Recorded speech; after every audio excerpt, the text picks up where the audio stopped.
Now you might think that the UK housing market is rigged and that it's getting worse over time, and in a way I've got good news for you because you are absolutely right. In 1971 the average property in Britain cost £5,600. Today, some 46 years later, it's around £245,000. That's an increase of 43 times. Now imagine if wages had seen the same kind of inflation over the same period. They wouldn't be £26,000 per household as they are today, they'd be £87,000. Imagine earning that kind of money. It'd be a hell of a lot easier to buy your first house or flat, wouldn't it? But what about food? What about the things we just take for granted? What if roast chickens had seen the same kind of inflation that we've seen with property since 1971? Well, that delicious bird you sit down to eat on a Sunday would set you back £50. And a pint of milk that you put in your cereal in the morning, well, that would cost you a tenner. The truth is, when it comes to housing in Britain, everything has changed over the last 4.5 decades. It's become more and more rigged. In 1971, the average property was 2.5 times the average salary. Today, it's close to 10 times. No wonder the young are struggling like never before to buy their first property, and they're renting not just for a year or two, but for life, ensuring they have to give often more than 50% of their earnings to somebody who hasn't really done very much for it. It's no surprise then that we're seeing a massive increase in those who rent, and it's set to carry on for the next decade. In 2014, 5.4 million households were in the rental sector. By 2025, that's expected to hit 7.2 million, and it's particularly bad for the young.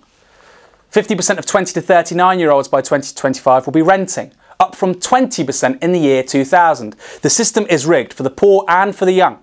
If you're 20 to 39, your relationship to housing is getting worse and worse. You've never had it so bad. All of which means that owner occupancy rates, people that own their homes, is going down. It was around 70% in the mid-2000s and will hit 60% by 2025. Now, I know the Conservatives always love to talk about a property-owning democracy, but given fewer and fewer people actually own their own homes, what does it say about their concept of democracy? Is it in crisis, and are they doing anything about it? Well, I can tell you, after 7 years in government, the answer is absolutely not. Now, I'm not saying that people who own their own homes don't have their own problems. Anything but. Maybe you've got a small business and it's struggling. Maybe you yourself haven't had a pay rise for the best part of 10 years. But I'm sure, as you know from looking at your bills, you also benefit from 0% mortgage interest rates, while people who rent are seeing their rent go up every single year, often quicker than anything else. And I don't understand how somebody paying more than 50% of their wages to a landlord, being looked after by the Bank of England, is a politics of opportunity, how it rewards the strivers. Quite the opposite, in fact. To me, it looks like the definition of a rigged system. Now, on June the 8th, we have a chance to change this, but those most affected, those most likely to rent, those most likely to miss out on owning a home, those 20 to 39, often don't vote like they should. They need to register, and they need to do it soon, before May the 22nd. Now, to those older than 39, those older and who own their own properties, I'd say this. Maybe you've done okay, and nobody begrudges you owning your own home. In fact, everybody should be able to do precisely that. Everybody deserves precisely that level of security.